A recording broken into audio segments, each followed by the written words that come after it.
结婚纪念日，我老公带着他的验尸证秘书回了家，他指着满桌我精心准备的饭菜，一脸厌恶。你就知道吃，看看人家，为了保持身材多自律，你真让我恶心。我平静地吃完了一整块牛排，并绑定了系统，我吃的越多，那秘书就胖得越快。老公以为他内分泌失调，带他访遍名医，花光了积蓄。在我吃空了家里最后一粒米时，远景上门了。亲爱的朋友，你有没有过这样的时刻，偶然翻开一本旧书，指尖触到泛黄的纸页，突然就想起某个午后，阳光透过窗棂洒在书籍上，连灰尘都在光束里慢慢飘。那时的时光好像特别慢，慢到能把书中的每一句话都嚼出味道。欢迎来到时光书房，喜欢我的朋友欢迎点击订阅分享。那我们故事开始。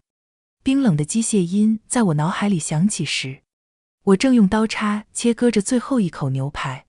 同胖相连系统绑定成功，宿主进食后，能量将等量转移至指定目标林婉婉。傅延深已经带着他的宝贝秘书林婉婉走了。餐桌上，我为结婚3周年准备的烛光晚餐几乎没动，红酒、牛排、焗龙虾，还有他最爱的黑森林蛋糕，现在看起来像个笑话。我走进浴室，看着镜子里那张憔悴的脸，我想起为了他一句喜欢清瘦的女孩，饿到胃出血的自己是何等愚蠢。我抬手狠狠给了自己一巴掌，清脆的响声让我彻底清醒。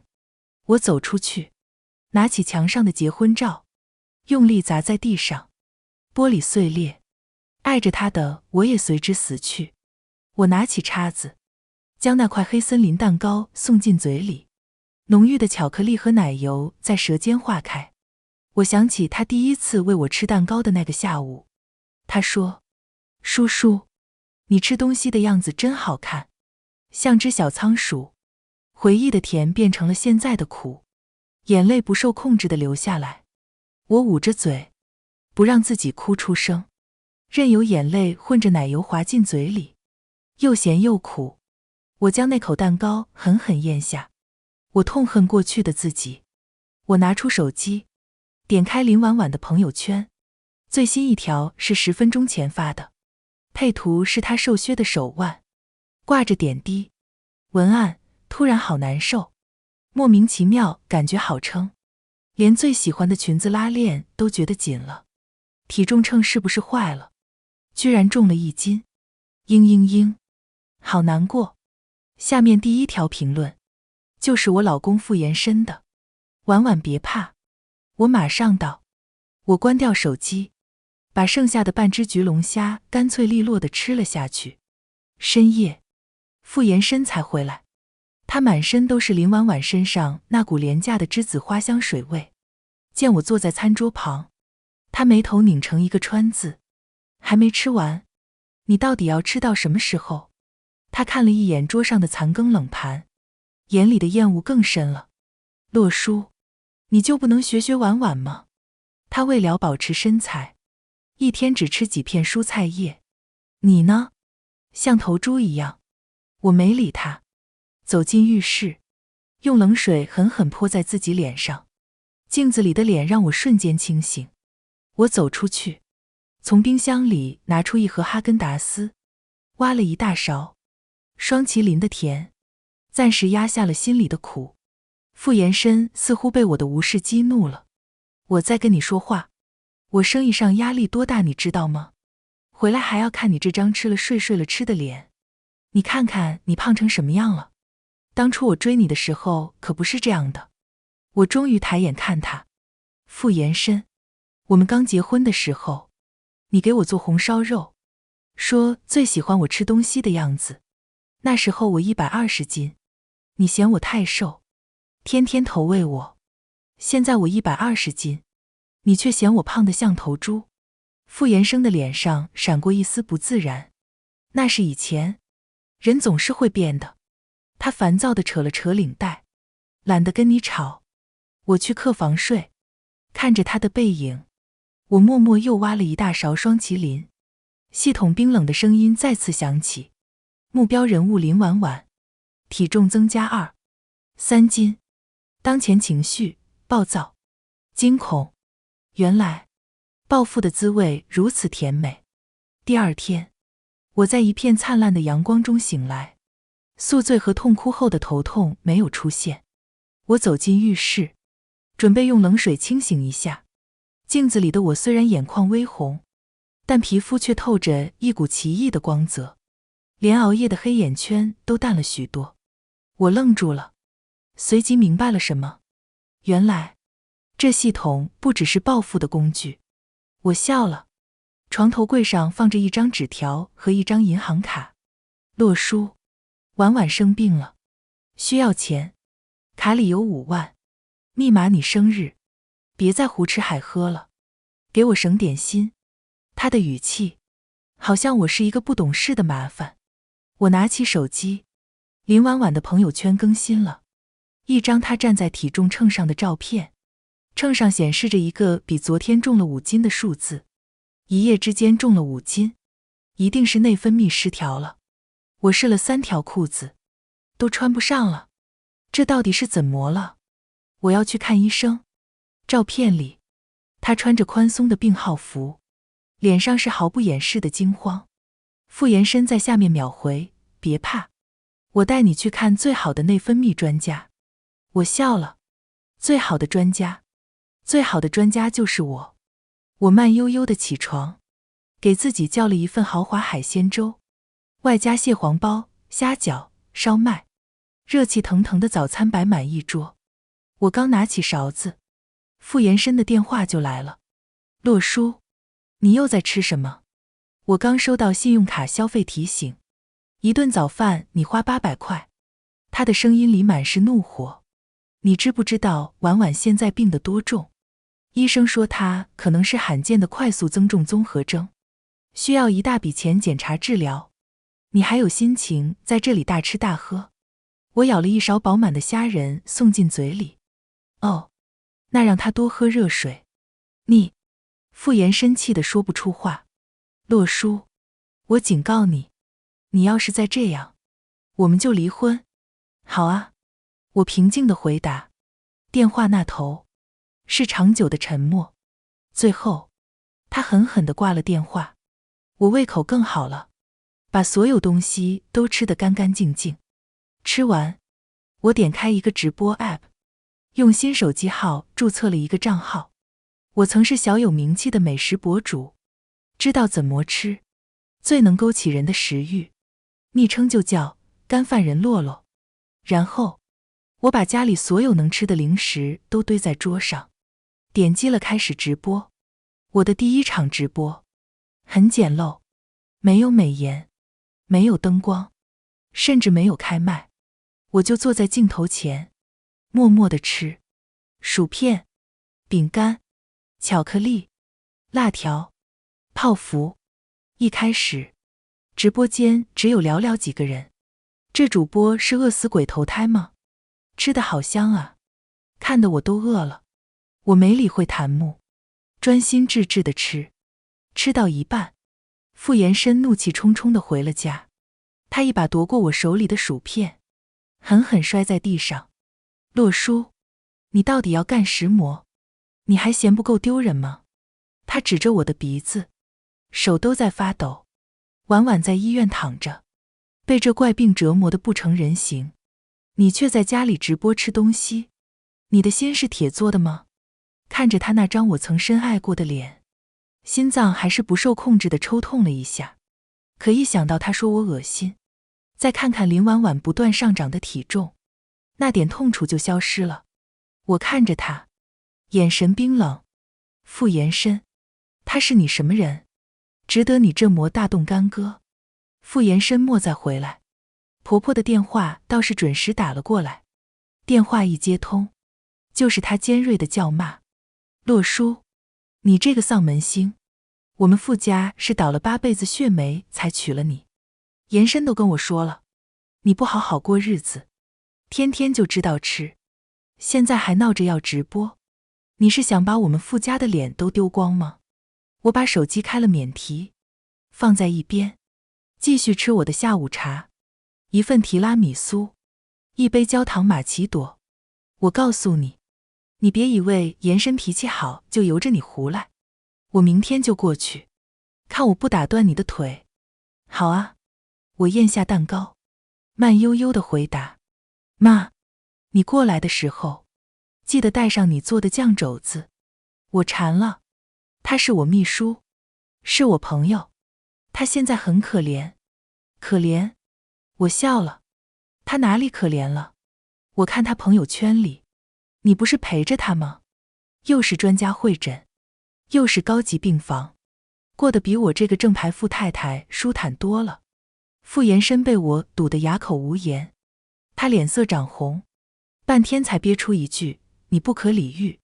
他拿出手机，似乎想给谁打电话。我瞥了一眼，是备注为妈的号码。我冷笑一声，抢在他拨通前开口，想找你妈来压我？可以啊，正好，我好久没尝过妈做的红烧狮子头了，让她多做点，我怕不够吃。傅延伸的动作僵住了，他难以置信地看着我，仿佛在看一个怪物。洛叔，你疯了？我没疯，我清醒得很，我就是要让他知道，从今天起，这个家里，我说了算。他想让我憋屈，我就让他全家都跟着难受。我站起身，居高临下地看着他。傅延伸，你要么现在就跟我去办离婚，房子车子存款一人一半，要么就给我闭嘴。看着我吃，他死死地瞪着我，胸口剧烈起伏，最终他一拳砸在墙上，转身摔门而出。我重新坐下，捡起一包新的薯片，撕开，咔嚓咔嚓，清脆的声音在空荡的客厅里回响，真好听。傅延伸莫再回来。婆婆的电话倒是准时打了过来，电话一接通，就是她尖锐的叫骂，洛叔，你这个丧门星，我们傅家是倒了8辈子血霉才娶了你。延伸都跟我说了，你不好好过日子，天天就知道吃，现在还闹着要直播，你是想把我们傅家的脸都丢光吗？我把手机开了免提，放在一边，继续吃我的下午茶，一份提拉米苏，一杯焦糖玛奇朵。我告诉你，你别以为延伸脾气好就由着你胡来，我明天就过去，看我不打断你的腿。好啊，我咽下蛋糕，慢悠悠地回答，妈，你过来的时候，记得带上你做的酱肘子。我馋了。电话那头，婆婆好像被噎住了，过了好几秒，她才爆发出更大的音量，你这个不要脸的女人。我直接挂了电话。世界清静了。晚上，我打开直播，今天直播间的人数多了不少，大概是昨天那场闹剧引了流。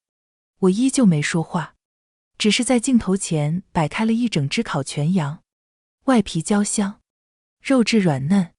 我戴上手套，撕下一条羊腿，大口地吃起来，弹幕瞬间炸了。卧槽，主播是个狠人，一个人干一只烤全羊，这吃相太有食欲了。不行了，我得去点个外卖。主播好像心情不好，是失恋了吗？只有美食能治愈一切，加油！我吃到一半，直播间的弹幕突然变得奇怪起来。咦，这不是傅氏集团的副总吗？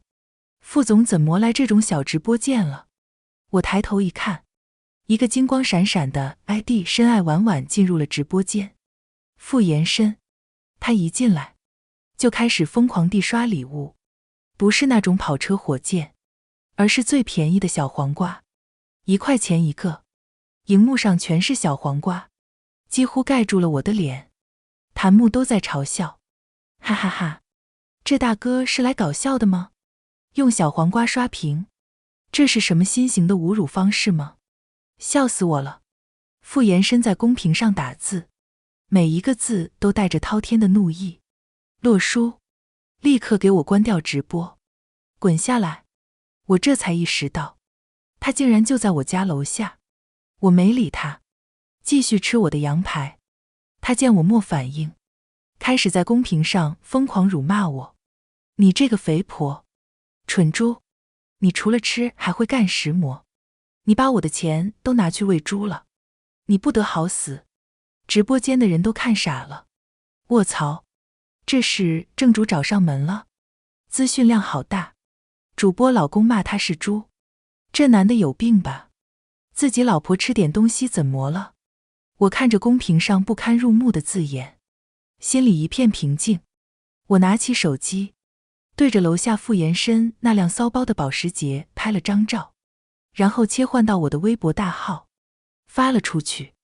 配文：结婚3周年，我老公傅延伸为了他的验尸证秘书要跟我离婚。我的微博有几百万粉丝，是我以前当美食博主时积累的。这条微博一发，瞬间引爆了网路。傅延伸还在楼下叫骂。我关了直播，拉开窗帘，他站在车旁，指着我的窗户，面目狰狞。我冷冷地看着他，然后拉上了窗帘。手机快被打爆了，朋友、粉丝，甚至一些八竿子打不住的亲戚，我一概不理。我走进他的书房，开始翻找旧物。傅延伸是个极度自负的人，从不屑于让我知道他生意上的事，但我记得他曾醉酒后炫耀过一份能让公司市值翻倍的对赌协议。他还说过，协议的另一方是他最看不起的暴发户。我需要一个能打击他自负的切入点。我打开电脑，以美食博主的身份，在微博上宣布要探访几家金融区附近的社畜深夜食堂。名单里有一家是傅延伸公司楼下的日料店。我旋无意间艾特了几位我从傅延伸公司论坛上找到的，看起来郁郁不得志的中层员工。其中一个很快给我发了私信，他说他是我的粉丝，问我什么时候去。我看着他微博里那些抱怨加班、怀才不遇的帖子，心里有了方向。我点开林婉婉的朋友圈，她又更新了，短短几天重了20斤，所有的检查都做了，查不出任何问题，医生说可能是精神性的。我快崩溃了。延伸，谢谢你一直陪着我。配图是他和傅延伸在医院走廊的合照，照片里他穿着大1号的病号服，但依旧能看出臃肿的身形。他那张引以为傲的巴掌小脸现在圆得不成样子，而傅延伸一脸憔悴地抱着他，眼神里满是心疼，真是一出感天动地的情深戏码。我保存了照片，然后我用小号登录了一个本地的吃播比赛报名网站。比赛的噱头很足，寻找城市大胃王，赢10万现金大奖。我需要钱，我需要很多钱来支撑我的计划。我要让傅延伸和林婉婉为他们的所作所为付出最惨痛的代价。第二天，我直接去了比赛现场，海选是吃汉堡，10分钟内吃的最多的人晋级。我面前摆着10个巨无霸汉堡，裁判一声令下，我便拿起了第一个。周围的选手都狼吞虎咽，只有我不紧不慢，但我吃的速度却比任何人都快。1个、2个、3个，当周围的人吃到第2个就满脸痛苦的时候，我已经吃完了第5个。现场的观众都惊呆了，摄像机全都对准了我。天啊，那个女的是谁？也太能吃了吧！她不嚼的吗？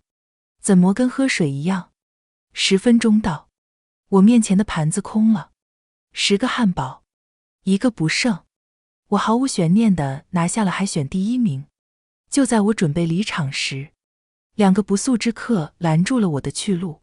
傅延伸和他妈。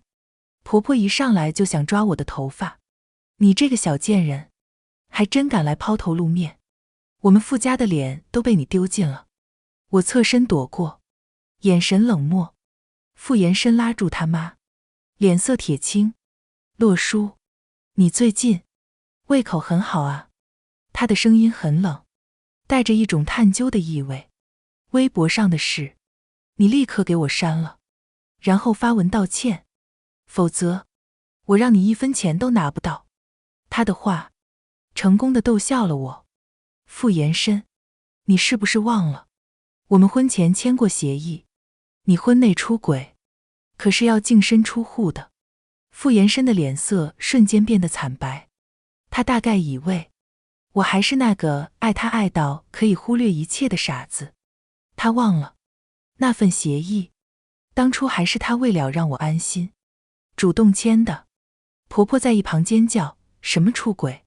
你胡说八道，我儿子只是心疼朋友，是吗？我拿出手机，点开那张傅延伸和林婉婉的拥抱合照。妈，你见过普通朋友这样抱在一起吗？婆婆的表情僵住了。傅延伸一把抢过我的手机，想要删掉照片。我早有预料，往后一退。傅延伸，别逼我把事情闹得更难看。我看着他和他妈，言辞犀利地说道，从今天起，别再来烦我，否则下一次上热搜的就不知道是什么更精彩的内容了。说完，我转身就走，留下他们在原地，脸色一阵青一阵白。我以为他们会消停几天，没想到傅延伸的报复来得那么快。刚到酒店，银行就发来短信，我名下的附属卡全被冻结了。我看着短信笑了，他以为这样就能困住我。我直接回家，发现门锁被换了，我被关在了自己家门外。我转身就走，找了个酒店住下，然后我用自己的积蓄叫了一份全城最贵的豪华外卖，澳洲龙虾、帝王蟹、鱼子酱、鹅肝，摆了满满一桌子。我一边吃，一边看着手机，林婉婉的朋友圈，安静如鸡。我猜，她现在一定在为自己不断飙升的体重而崩溃。这顿饭，我吃了3个小时，吃完，我感觉浑身充满了力量。目标人物林婉婉，体重增加15.8斤，当前情绪绝望、暴怒，系统的提示音悦耳动听。第二天，傅延伸的电话打来了，我以为又是咒骂，没想到他的语气异常平静，甚至带着一丝高高在上的施舍。洛叔，我知道你在背后搞鬼，但没用。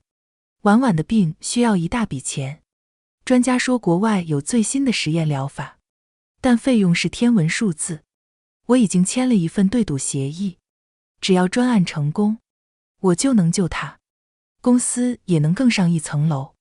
他冷笑一声，到时候我会拥有一切，而你将一无所有。原来他把公司的流动资金都压进去了，他不是被骗了，他是自负到以为能掌控一切。我挂了电话，心里有了新的主意。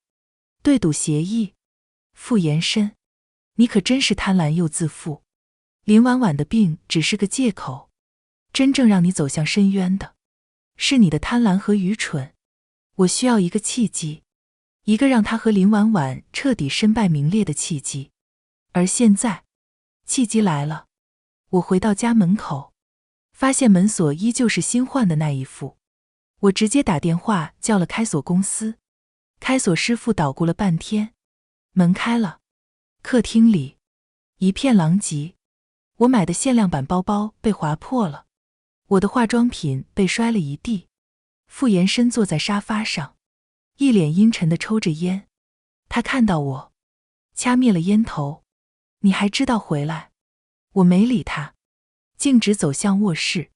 卧室里更是一片狼藉，我的衣服被扔得到处都是，而床上躺着一个臃肿的身影，是林婉婉。她胖得几乎看不出原来的样子。她看到我，眼神里闪过一丝惊慌，但很快又被得意所取代。洛书姐，你回来了。她的声音又腻又假。傅延伸跟了进来，站到床边，摆出一副保护者的姿态。洛叔，婉婉现在身体不好，需要人照顾。从今天起，她就住在这里。他看着我，眼里带着挑衅和报复的快感。你要是看不惯，可以滚出去。林婉婉躺在床上，嘴角勾起一抹胜利的微笑。她以为她赢了，她以为把我赶出这个家，她就能高枕无忧了。她不知道，她这是引狼入室，不是引火焚身。我看着他们，突然笑了。好啊。我走到床边，居高临下地看着林婉婉。住在这里可以，房租水电饭钱总得算算吧，毕竟我现在可是无家可归，只能靠比赛奖金过活的穷光蛋。傅延伸的脸黑了，林婉婉的笑容也僵在了脸上。洛叔，你别太过分。傅延伸怒吼道。我掏了掏耳朵。过分？傅延伸，是你把小三带回家，还砸了我的东西，现在反倒说我过分。我环顾四周，冷笑一声，这些东西都是婚内财产，你砸了多少，就得赔我多少。还有，林小姐住在这里，吃我的用我的，难道不该付钱吗？我这个人一向公私分明。林婉婉的脸色变得非常难看，她大概没想到我会这么直接地撕破脸。她挣扎着想坐起来，却因为太胖而显得格外笨拙。延伸，我不想给你们添麻烦，我还是走吧。她说着，眼眶就红了，一副受尽委屈的样子。傅延伸立刻心疼了。婉婉，你别听他胡说，这是我的家，我想让谁住就让谁住，他管不着。他转头瞪着我。洛叔，你要钱是吧？好，我给你。他从钱包里抽出一沓现金，狠狠地摔在我脸上。这些够不够？不够我再给你。现在，给我滚出去，别在这里碍眼。红色的钞票散落一地，我没有生气，反而弯下腰，一张一张地把钱捡了起来。然后，我当着他们的面，仔细地数了数，2000块。傅总真是大方。我把钱放进包里，对他们露出一个灿烂的微笑。既然傅总这么慷慨，那我就不客气了。晚饭想吃什么？我给你们做。看在钱的份上，给林小姐打个8折。说完，我转身走进了厨房，身后是傅延伸气急败坏的咒骂和林婉婉压抑的哭声。我打开冰箱，里面空空如也。也对，这2个人，一个忙着心疼小三，一个忙着生病，哪有空买菜？我拿出手机，在外卖软体上点了一份豪华海鲜大餐，东星斑、波士顿龙虾、鲍鱼、海参，专挑最贵的点。半小时后，外卖小哥送餐上门，我把一道道色香味俱全的菜肴摆上餐桌，浓郁的香气瞬间弥漫了整个屋子。我坐在餐桌旁，旁若无人的大快朵颐。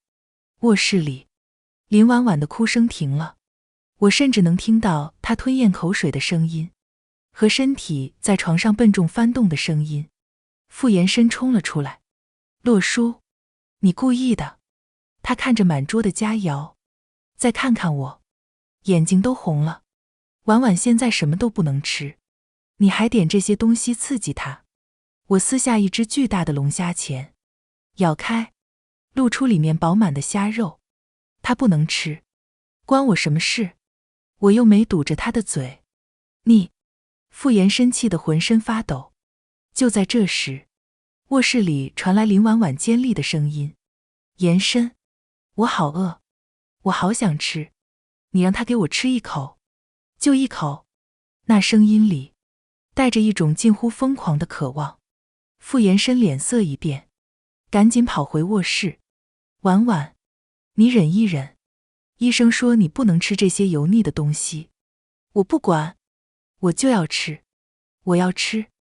卧室里传来一阵骚动，我听见林婉婉挣扎着爬到门边，用怨毒的眼神透过门缝偷窥我吃饭。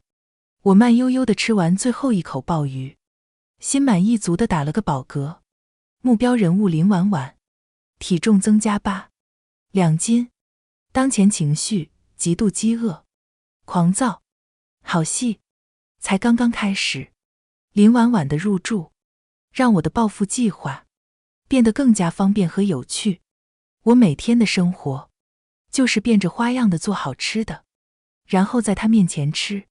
早餐是灌汤包配豆浆油条，午餐是麻辣火锅，晚餐是烤肉自助。我重新开启了吃播，地点就在我家的客厅，背景就是躺在卧室门口眼巴巴地看着我吃的林婉婉。我的直播间因为这戏剧性的一幕彻底火了，但林婉婉没有坐以待毙。她在我直播时偷偷拔掉网线，甚至在网上匿名散布谣言，说我虐待生病的友人。她越是挣扎，网友就越是觉得她可笑又可悲。傅延伸很快开始反击，他动用关系，让平台以内容低俗为由，封禁了我的直播账号。我并不意外，我直接登录微博，将平台封号的截图和傅延伸深爱婉婉的账号主页放在一起。感谢傅总的小黄瓜，让我直播间被封了呢。就是不知道傅总对赌协议的窟窿什么时候能填上。舆论瞬间爆炸，粉丝们涌入平台官博，要求给我一个说法。压力之下，平台不但解封了我的账号，还给出了热门推荐位。傅延伸的反击反而成了我直播事业的助力，而林婉婉则成了人人喊打的史上最胖小三。她的体重以肉眼可见的速度飙升，从一开始的120斤，很快就突破了150斤，然后是200斤。家里的床已经被她压垮了2张，她开始控制不住自己的食欲。好几次我半夜起来都看到她在厨房里偷吃东西，我亲眼看到她扑向冰箱，抓起生冷的剩饭就往嘴里塞，吃得满脸都是，然后又冲进卫生间抠喉咙。马桶里传来撕心裂肺的呕吐声，那肥胖扭曲的身体和癫狂的眼神，触目惊心。傅延伸的钱终于还是花光了，对赌协议的期限越来越近，公司的股价也因此动荡不安。他卖掉了他的保时捷，又卖掉了我们郊区的度假别墅，但这些钱对他那个专案来说远远不够。他变得歇斯底里，他一边厌恶着日渐臃肿的林婉婉，一边又因为利益捆绑不得不继续哄着他。他不再带林婉婉去看专家，而是开始想方设法利用她的怪病。那天我直播回来，听到他在阳台打电话，语气卑微又谄媚：王总，您再考虑一下，我这边是真的遇到难处了。我未婚妻这个病是罕见病，急需用钱啊。他在用林婉婉的病博取同情拉投资，他和林婉婉的争吵也越来越频繁。